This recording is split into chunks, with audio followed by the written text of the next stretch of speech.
This is the second part of the video requested by Mr. Davis, contrasting Nietzsche's work with the New Testament. In the previous video, we covered the background, that Aristotelian Platonic philosophy, as well as the theological development that's been going on over the millennia, that set the stage so that you can understand where Nietzsche is coming from. In this video, we will actually consider Nietzsche's work itself. One of the major themes running throughout Thus Spoke Zarathustra, in fact in much of Nietzsche's writing, was the eternal reoccurrence. You see, there's two ways of interpreting history. The original way, going back to the Sumerian gods that I was talking about in the previous video, it is the cyclic understanding of history, the eternal reoccurrence that Nietzsche is talking about there. And most primitive peoples, most primitive tribes, this is how they understood things. The cycle of the seasons, the cycle of the generations. Same story over and over again. The wheel in the sky keeps on turning. The alternative view is the progressive, the linear understanding of history. And this is what we start to see with the patriarchal religions. The idea of a direction that things are going, a purpose, the development of science, the advancement of society. These are all very progressive, linear concepts. Now, both views of history are a little bit myopic in their own way, and in my opinion, I would argue that the correct view of history requires both, that you recognize the sine wave, the cycle that's going on, but at the same time, you don't degrade humanity to just another part of the animal kingdom that does the same thing over and over again, bound and cursed into eternally repeating itself. Now, when Nietzsche talks about the eternal recurrence, I don't believe that's what he's doing. He's protesting. At the time, the Christianity had very much embraced this purely linear thought of the direction that time was going.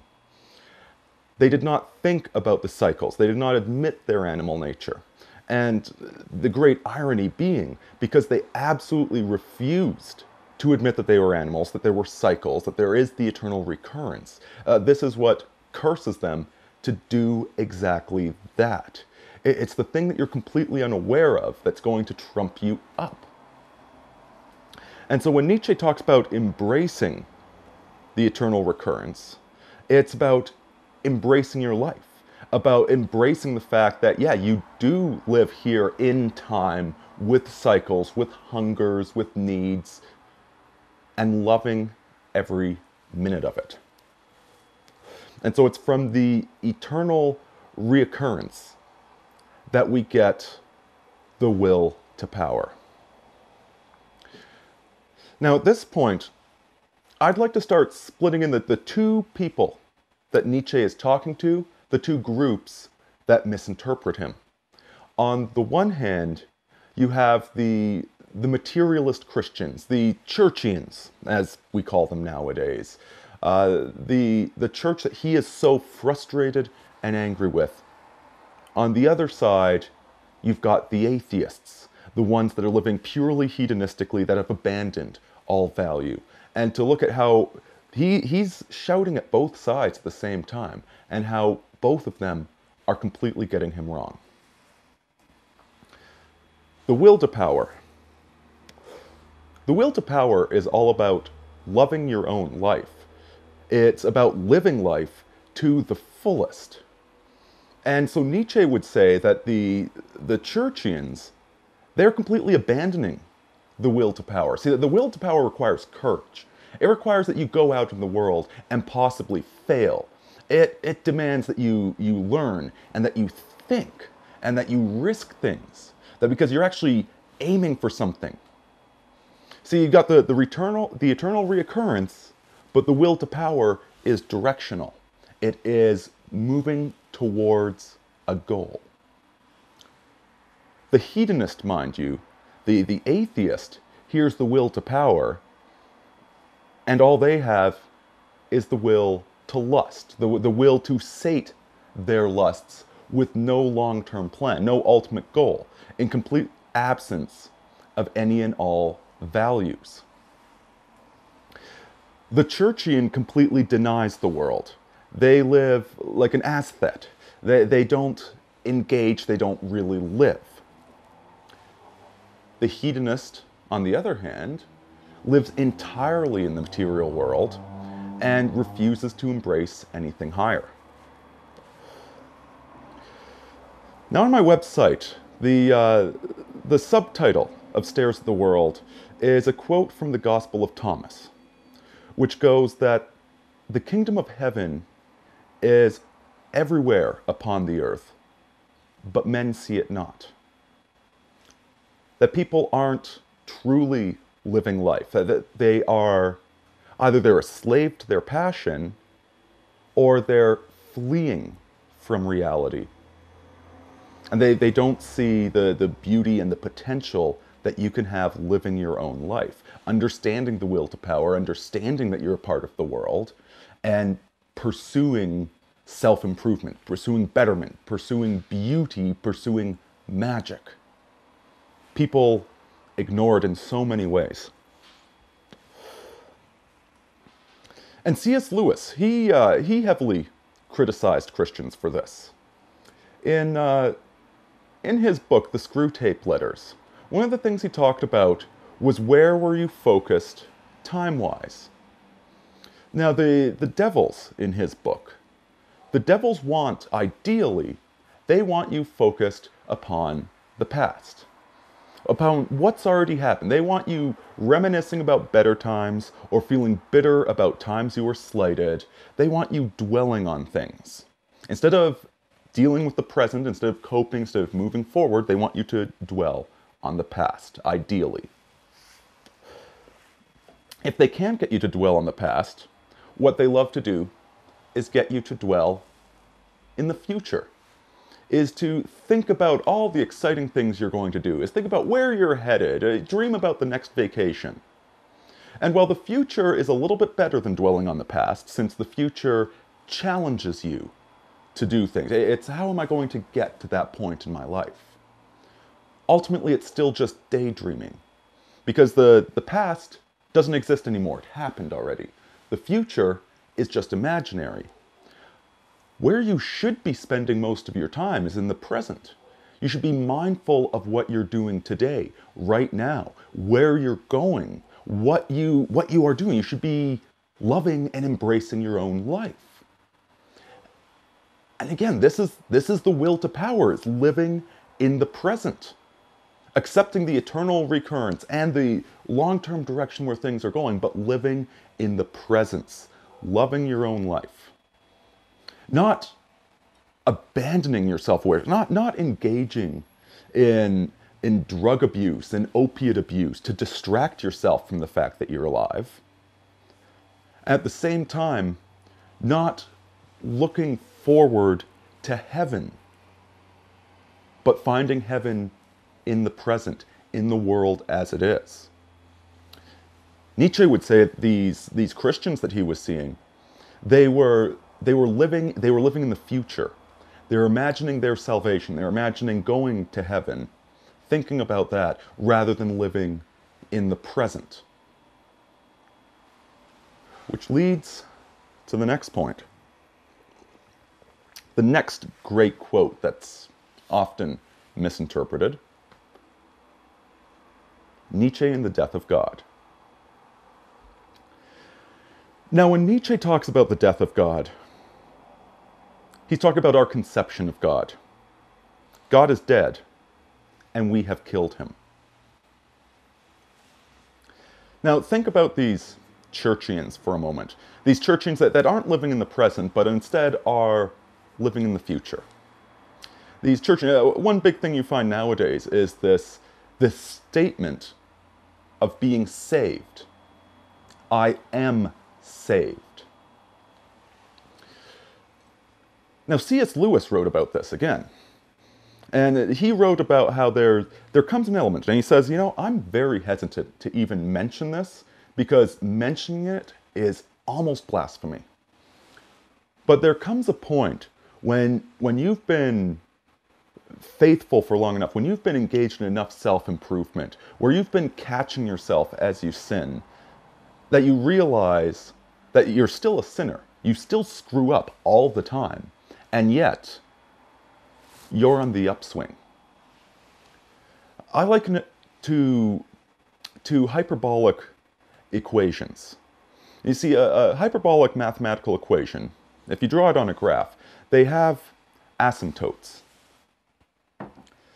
So the asymptote will be a horizontal line, for instance, that you'll get this equation that's always increasing, but never hits that line. The closer you get to infinity, the closer they get together, but it never hits that line. And that's most people, that's our default state. That's us living as the animals that Nietzsche talks about. But when you've been correcting yourself, when you've been living in the present, when you've been loving life, when you've been accepting the reality of being an animal and yet being more than an animal, when you start doing that for long enough, you realize that your asymptote, you are going to break through that barrier. It's impossible, it's magical, but it's going to happen. And yet it's the sort of thing you should never say, any more than Nietzsche would claim to be an Übermensch. It's one of those high mystical things. It's this gut feeling, but you still recognize that you're a sinner. You still recognize that you're a broken, terrible person that needs to get better, that you're not good enough yet. That, I think, was the original idea behind being saved.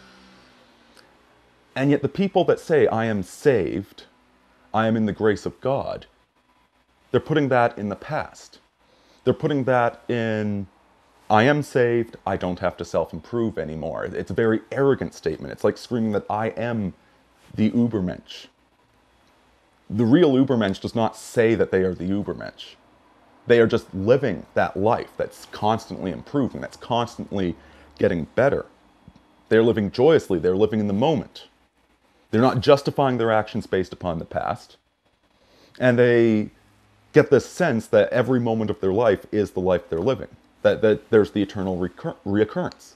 Philosophically, they would be willing to live their entire life over again, ad infinitum.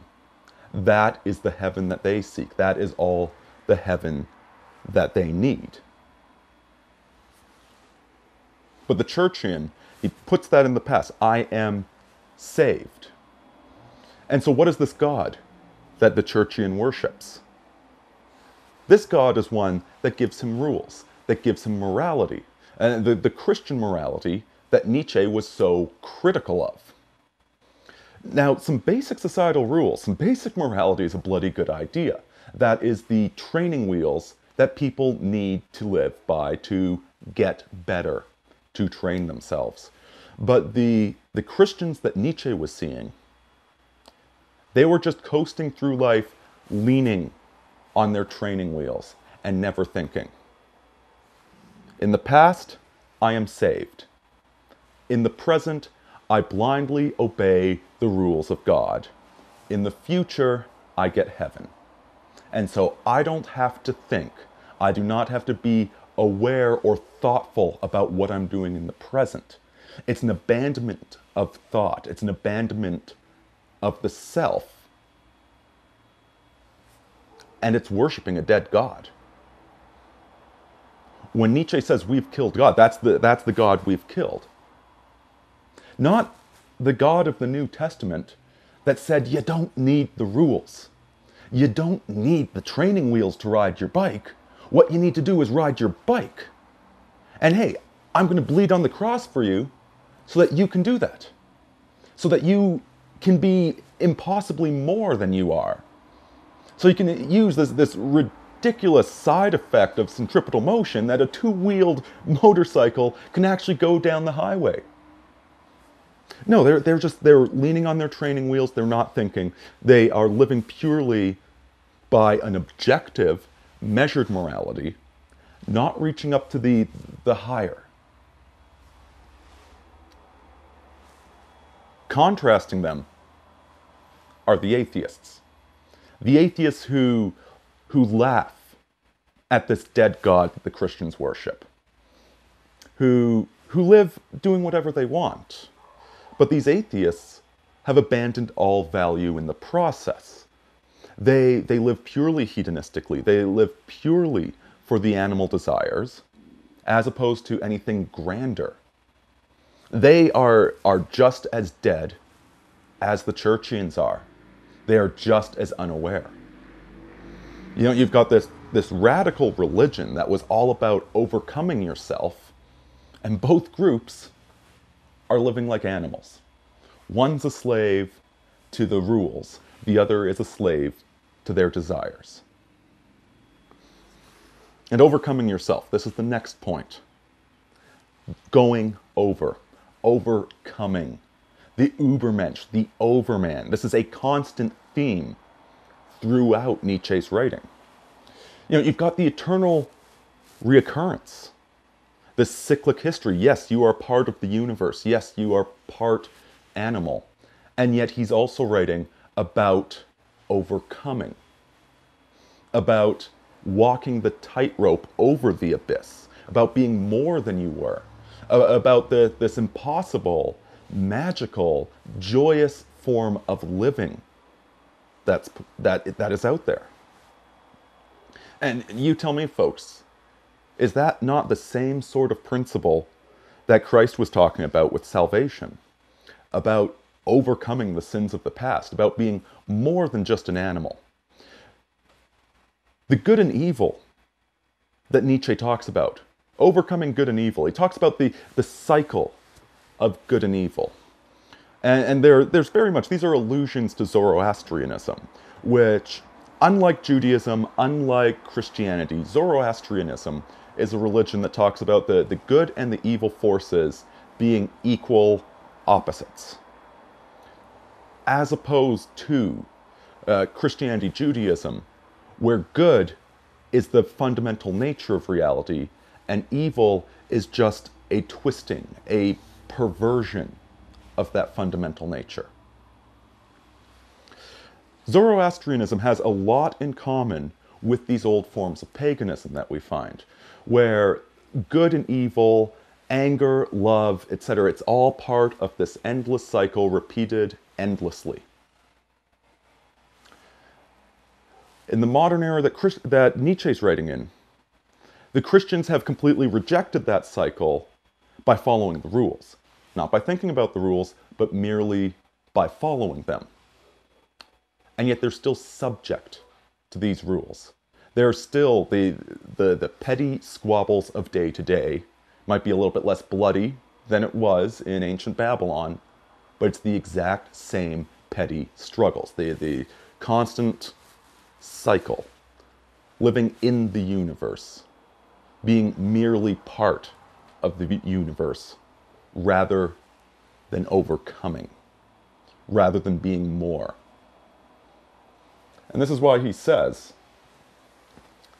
there is more ape in you than there is in the apes.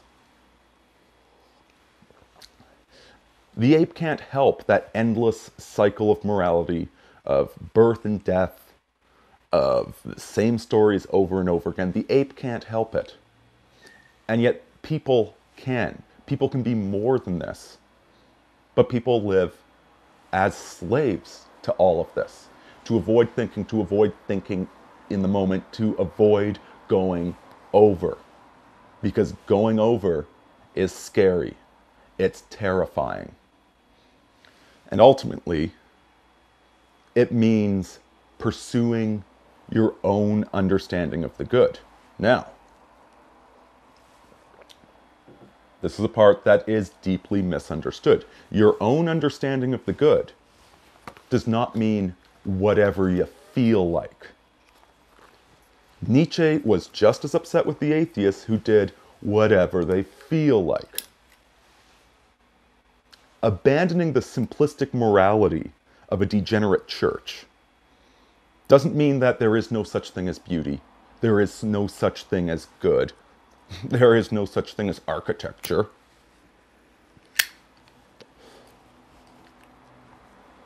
What it means is casting off the training wheels and actually pursuing it on your own.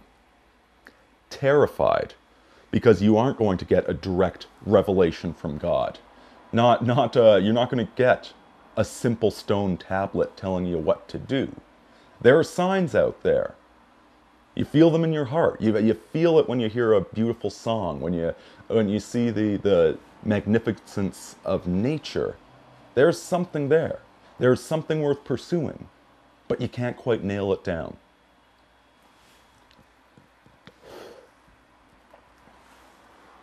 When Nietzsche talks about abandoning good and evil, I believe that's the good and evil he's talking about. The simplistic, basic, cheap understanding of right and wrong, which is really more just about authority, doing whatever you're told to do as opposed to thinking. It means going above being a mere animal, being a mere obedient peon or a slave, being above a slave to your desires, but pursuing something grander. To ride that bike without training wheels.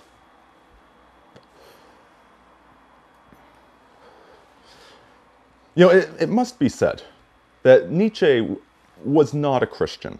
He was very disgusted with the Christianity he saw, and very disgusted with the atheism he saw, that this simplistic materialist science that, of course, we see all over the place nowadays. He was not impressed with any of it.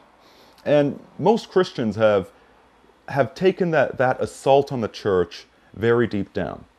See, I was just quoting C.S. Lewis, and C.S. Lewis hated Nietzsche, but I seriously wonder whether he ever read his work. Nietzsche is very angry. He is shouting loudly at the world, and his voice is red with blood. He's a pretty pissed off guy, but for some very, very good reasons. And ultimately, I don't see that much of a difference between the values, the philosophy that Nietzsche is promoting. You know, the idea of finding that divine spark, that even within the material world, within the eternal reoccurrence, that there is this divine spark out there that we can reach for. And we do it by going over and living courageously, living in the moment, living in the present, and loving our lives and being happy with what we have. I don't see a huge difference between that and the New Testament, which is, again, about not just living for the sake of society, not just living to follow the rules, not just living out of fear of punishment, but is embracing suffering, embracing the loving of life.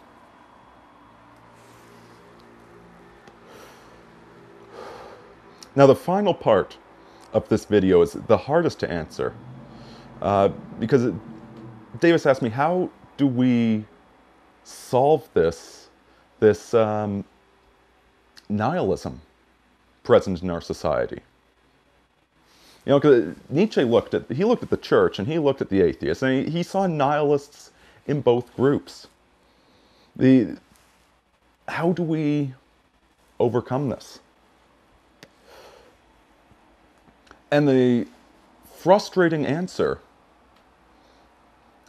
is we can't. You see, trying to save civilization, trying to save society, trying to prevent these dark times that we have ahead of us, that's just being a slave. That's falling into the old trap. Zarathustra didn't go out into the world with any hopes of being successful. Neither did Christ, for that matter. He knew he was going to die on a cross. When you start trying to save the world, you get dragged down. You get dragged down into the abyss with the rest of the animals. You start worrying overmuch about all the rules, about the obedience to the rules. You know, and if you sit there too long, you might actually lose all faith and just fall into hedonism. The world's going to fall apart. I've been trying to fix it forever. I give up. I've got a crisis of faith, so I'm going to join the local swingers club. I'm going to do heroin. I'm going to do every drug in the world because life is meaningless. Or I'm just going to sit around playing video games, never leaving my bedroom. It's not about saving the world. Okay, resisting nihilism is not about you can't save the world. Only the world can save itself. Nobody can save you except you. You need to embrace going over because that's the correct way to live your life. Not because it's going to save the world. Not because of anything else, but that it's the right way to live your life. It's the moral way to live your life. It's the joyous way to live your life. And if you have to do it 100 times over, 1,000,000 times over, it would be the life that you would want to live.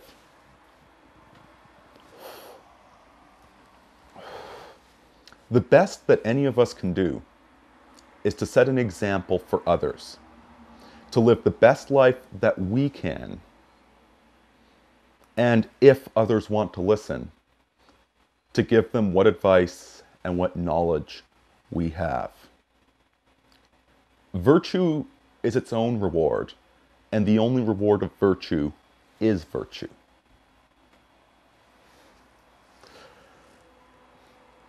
If there's any way to save society from the abyss, it is individuals choosing to live better lives, to abandon narcissism, to abandon legalism, to abandon drug addiction, and to live joyously in the present, pursuing virtue for virtue's sake.